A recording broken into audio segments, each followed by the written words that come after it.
and social life in general. Joining us for the same is our HR and admin manager, that is Charles Owiti, who's going to take us through this particular. It's a small session, but it's pretty much important. If you're keen enough, you would pick something that is crucial.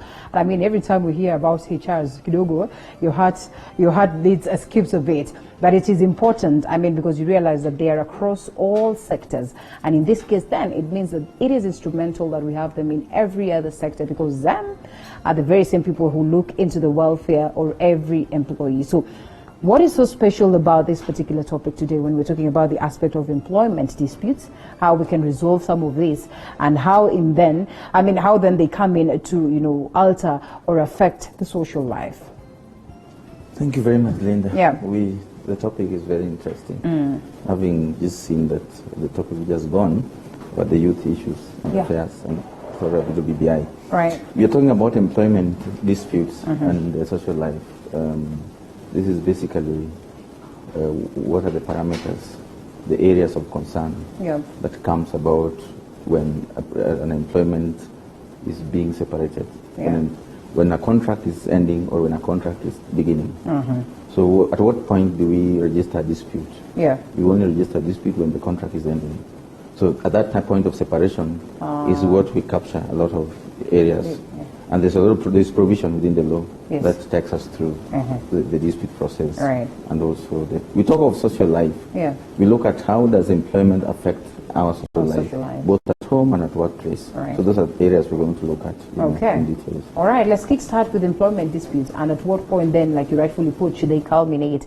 And to what level should they take us? Now that you mentioned that it's crucial that we look at it, and in most cases people will focus on that point where employment is ending. But don't you think it is healthy to have a conversation or an understanding of the same at the very first inception, at the very first point when you're marching into employment? Good. Linda, everyone knows that when you're employed, there are three things which can happen. One, you'll be sacked. Two, you move to the next level. And three, you might die. So, an HR person, the HR department is at the center of making sure that all the paperwork and everything is prepared well, the onboarding process, and letting the employee understand the concepts of employment, the statutes, all the regulatories, all the requirements, statutory requirements for this purpose. While it is in knowledge, public knowledge, that when you're employed, you will definitely at one point exit. No HR will involve you in a conversation where now you are being onboarded, at the same time there's a heavy conversation on exiting. I think that's very scary. That's not professional. The onboarding process is to welcome you and a new employee, give the culture, explain the processes, make sure that we are all in the system. Then the processes of separating the contract, the processes of disputes, the processes of disciplinary, therefore comes when you're already in the workplace.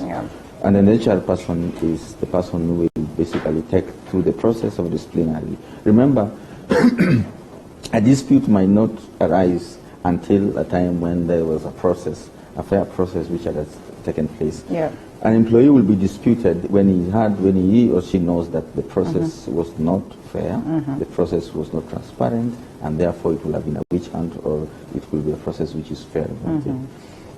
The process where an employer is therefore engaging an employee on circumstances where we are going to terminate or we are going to separate the contract.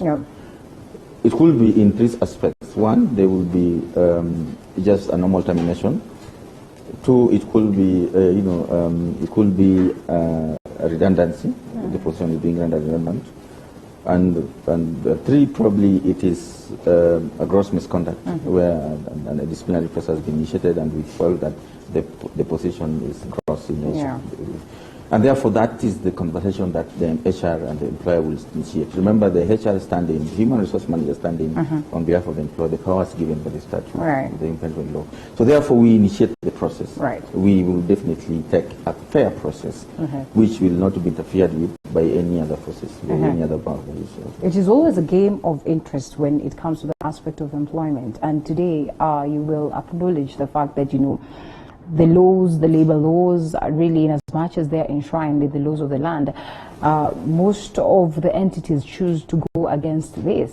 And because it's an aspect of desperation that any other individual is desperate for a job, in most cases they will fall victim to, you know, these other unscrupulous ways or approach of employment that are in existence in different entities that choose to go against the labor laws, because, you know, in a way there's some level of burden that comes along with that. I mean, how then should we have a conversation, especially with our youth, that is going to guide them through understanding the importance of knowing their rights, their law, I mean, what protects them within the labor laws, what does not protect them, and that they should not take anything less just because they're at that point of desperation. Linda, if I go to, I think I picked 3 points in. Yeah.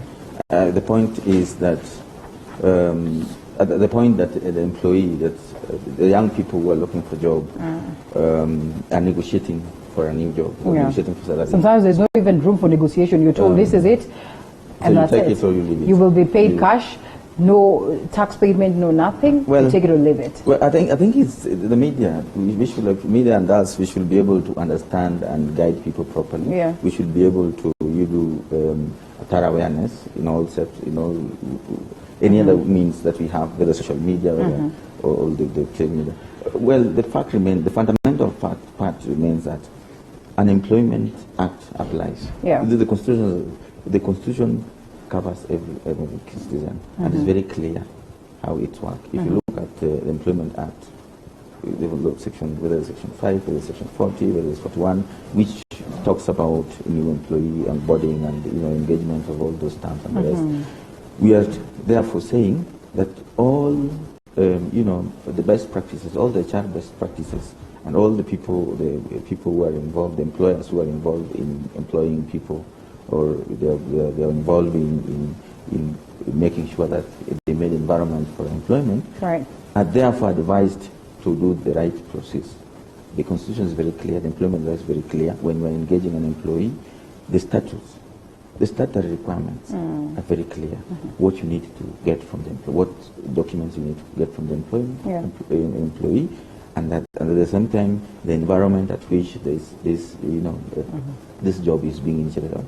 So you have to set up this process, and the process has to be within the law.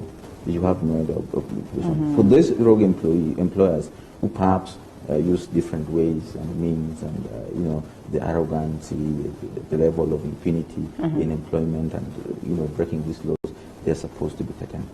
Fresh from college, in most cases you find that, again, I tell you, these people do not even know what, of course, is in the labor laws, employment laws, and all that.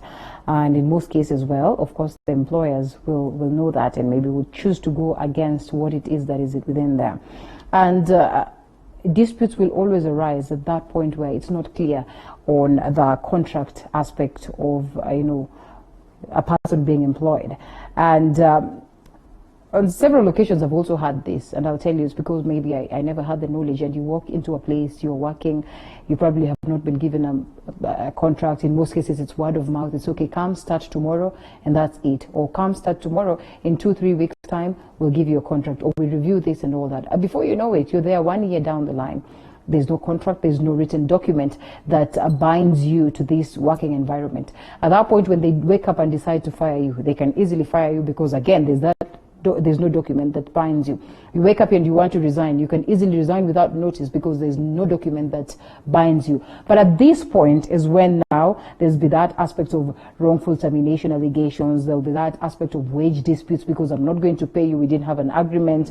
There'll be that aspect of discrimination or harassment at some point in time. How can we approach this, first of all, to get to address this, to get this knowledge out there for every other person who's getting into the world of employment, to understand the importance of them having a written document that binds them to this employer? Thank you. I got you.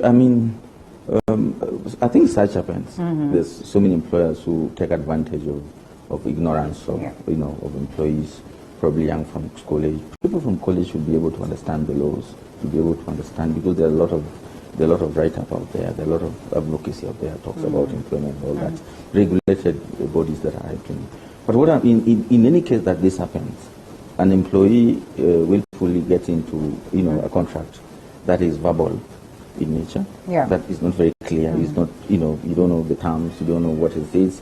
So an employer will take advantage about everything. Yeah. And therefore you are then pushed into this. We've had some of these cases. We are in a forum, remember, we are a group of HRM forum, we practitioners and all that. So we get, when we are in such meetings, we had most of these stories.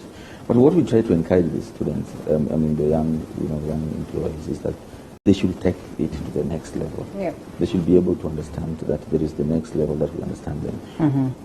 In a setup where there's union, a union as employees will be able to handle it with the union. Yeah. And that's why union will help in terms of setting up a collective bargaining agreement that has terms very clear, right, in terms of the minimum wage, at what point do we bring someone, and what are the benefits and all that of the employee.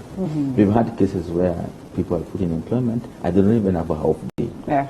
And the law is very clear, right, that even if you look at the Act is very clear, Employment Act, that you will work for 6 days. You're entitled for 6 days and 1 day off, rest day. And therefore, it doesn't matter when, during the week, but then you are entitled to 1 week rest day, which is 1 or 2? 1. Why not? That is what the law says. 2 is okay. The law gives there's a provision depending on where you are. Work, all right. They will give you maybe 2 days or even 3 or something. Okay. But then the law is 1. It cannot be less than 1. All right. So meaning that you are entitled for a 1 day off with pay. Okay. 2, all the people that are entering the contract for employment should be able to be very careful. They are a fundamental part of the contract that you need to know. It is statutory. It's a requirement that you need to understand what are the benefits that accompany the contract, what are the remunerations, what are the other factors, what are the welfare factors attached to this. In case of anything, in case of a dispute, in case of a disciplinary, in case of any wrongdoing or misunderstanding or misperformance or something, how do we go about them? How are they being addressed? Are they being addressed amicably as per that? So those are things which should be very clear in the contract. But in case we have this employer, who put you on contract, no contract at all, and they engage you for more than 3 months, that is illegal. Okay. You're supposed to address it.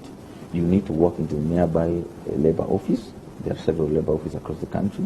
Walk into the nearby labor office, or you go to those offices and explain your case.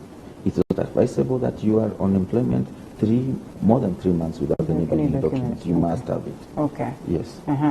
All right. You talked about reporting this and all that. For a moment, let's take a look at the side of their employer and whether indeed there are ways or there are clauses or there are laws that equally come in handy to protect them. Because in most cases, again, like you rightfully put it, in as much as maybe you could be having an agreement or you're working with someone, also, the laws need to protect the employer. So in this case then, as we're having this conversation in regards to, well, the employees being protected, I think it is only fair that we also touch on how much it is that there is a space for the employer to equally argue their case and say that, something is not right here. This employee has violated what it is that they're supposed to do within my very own entity, and therefore it awards you the wings to proceed and report this and also maybe get to challenge this. Before anyone invested in this country, any investor coming to start business or start a company, they are taken through a process. They are told it is their duty to know what are the statutory law of the land, what are the constitutions say about employment and all that.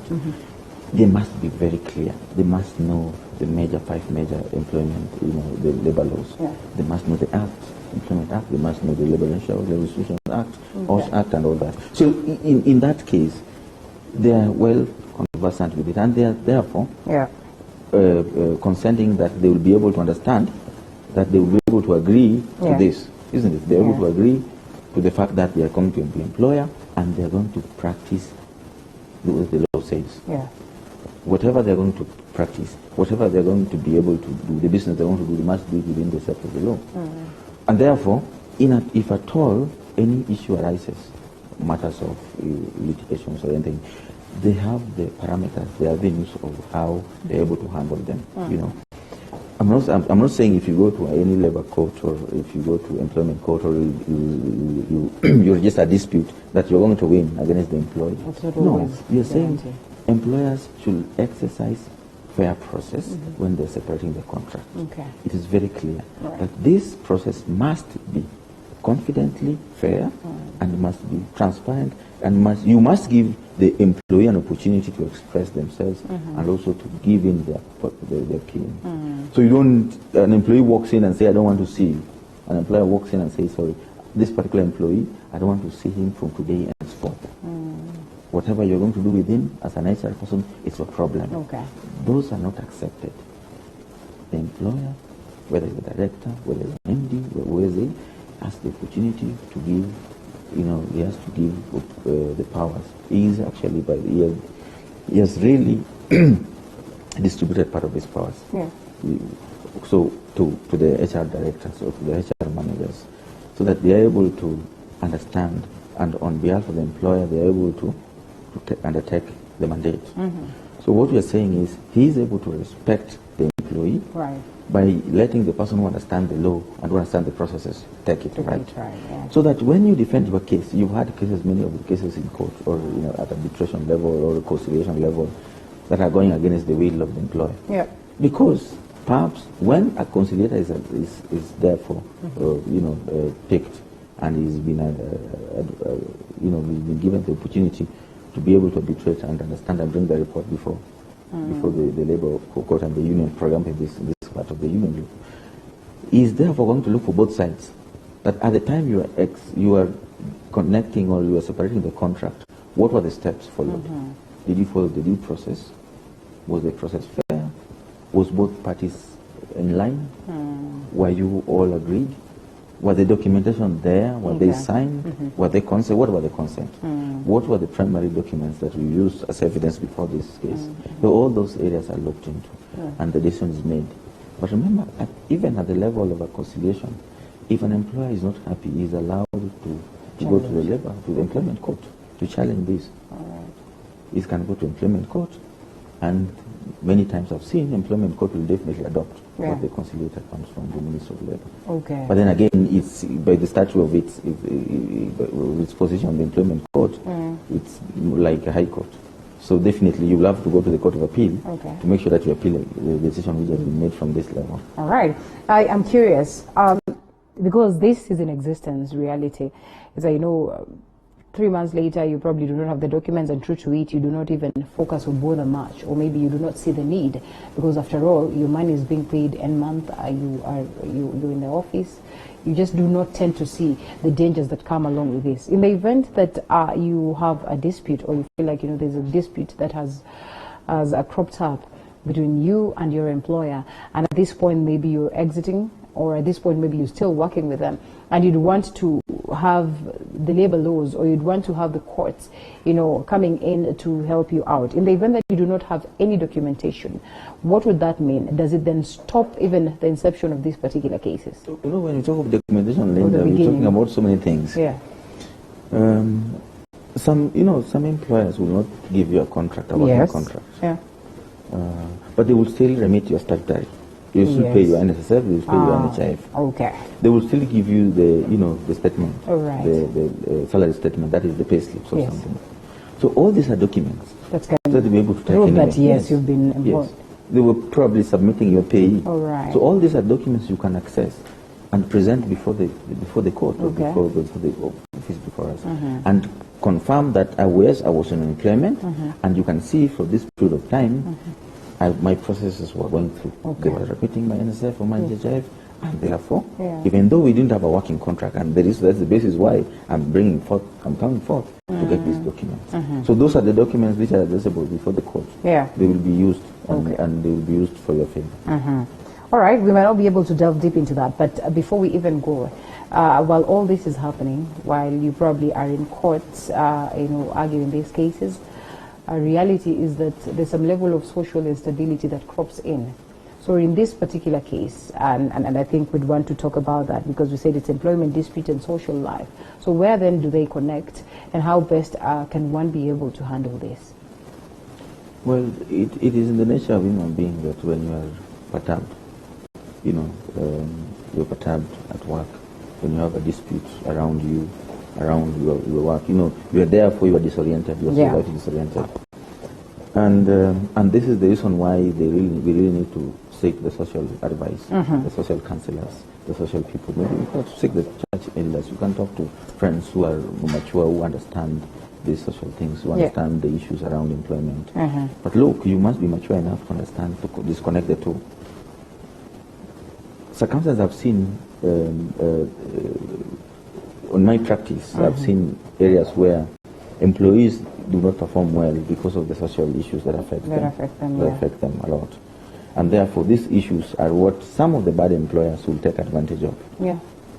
For instance, you have a sick child who constantly you're taking to hospital every week, and you cannot concentrate, and you receive calls every other time that she has dropped, or she's doing this, she's that, she's happening, and therefore you're not concentrated. So the employer, some of the bad employers, will take advantage of the situation because that particular parent will not be able to concentrate and perform. Yeah. Performance, I always tell my team that work performance is purely simple. If you see that someone is disconnecting contract because of performance, underperformance, sorry, it could be something which could have been helped by the HR practitioners, the HR managers on the floor. One, because the moment you start seeing an employee not performing, then that is when you come in as an HR and find out what aspects or what level or what can you do, what are the basic skills that you can be able to help the employee. Can you journey with them? Can you help them understand what happening at home? Can you guide them? Can you counsel them? Those are the areas. Because it is practically not working. If you have an issue at home, if you have a social issue, and you come with them at home, at work, you will not balance the two. Yeah. Because your potential will be distracted. So if once the potential is distracted, you will not perform. You will underperform.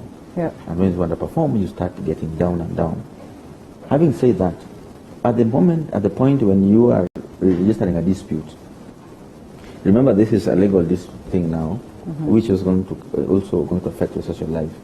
The social life in terms of how you relate with your employer, how you relate with your colleagues, even how you relate with your people in the family. You spend so much of your time collecting evidences, thinking and discussing areas that you need to be done. And most people always fight for their rights in this way. The rights of the rights of your right as an employee in terms of association and also in terms of negotiation. Because you have the right to negotiate what is right for you, and you have to associate yourself within the work environment that is really taking the next level. When you do that, when you take your team, you take my employer to reduce a dispute on either contract nature or salary or anything, you should be able to distinguish, to separate the two, that is the social life and the work life. Okay. And most likely, you will be out of employment. Because by the time you are registering a dispute, it's already the decision has been made. You've declared a war. The decision has been made. So therefore, the employer is already at war with you. Yes.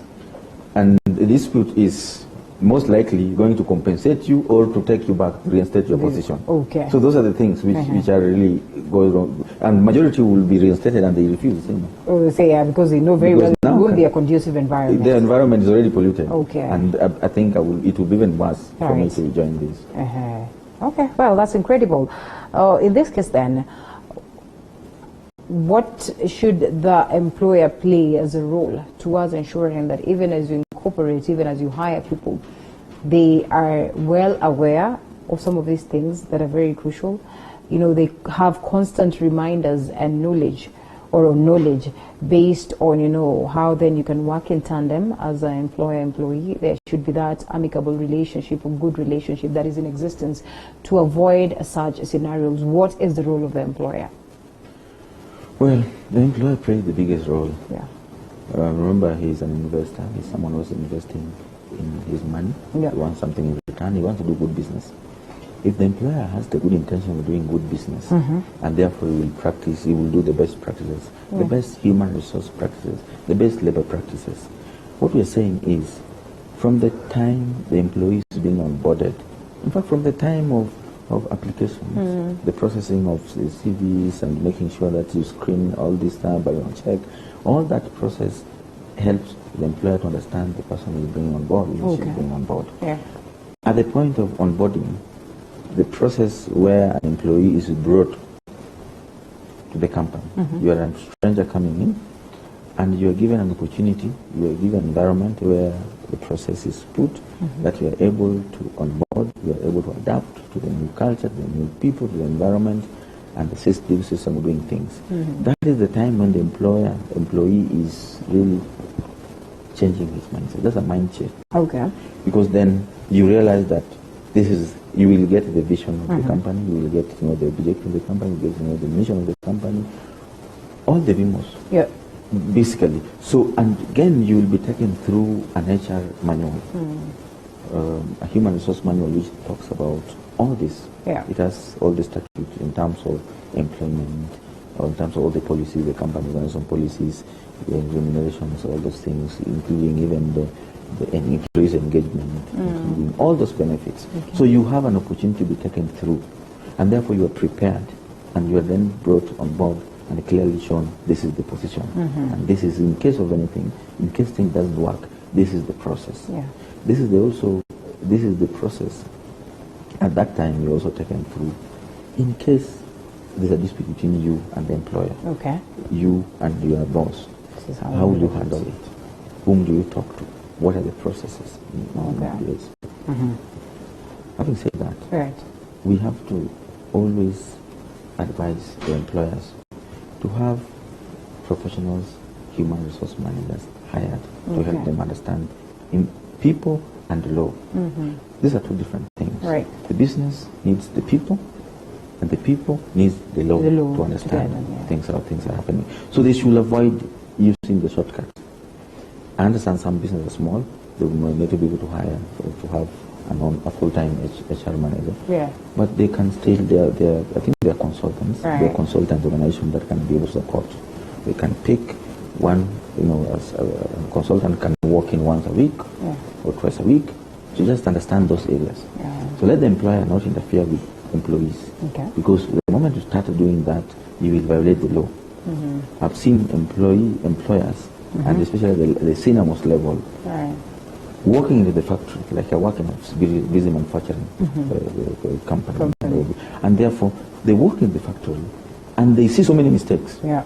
They see so many mistakes that people who are there never seen. They can never see. So when they're seen walking in, everyone run there and down. Yeah. It's like the lion is coming now. Yeah. So now what we're saying is, let them not be like the police. Okay. Let them empower the people that they've given the mandate to run the organization. Yeah. Do not handle the employees directly. An employee is, you found an employee, for example, now you set up an employee does not have the appropriate PPE, the protective device. There is a basic principle of understanding that, handling that. Yeah. For these employees, definitely there's a factory manager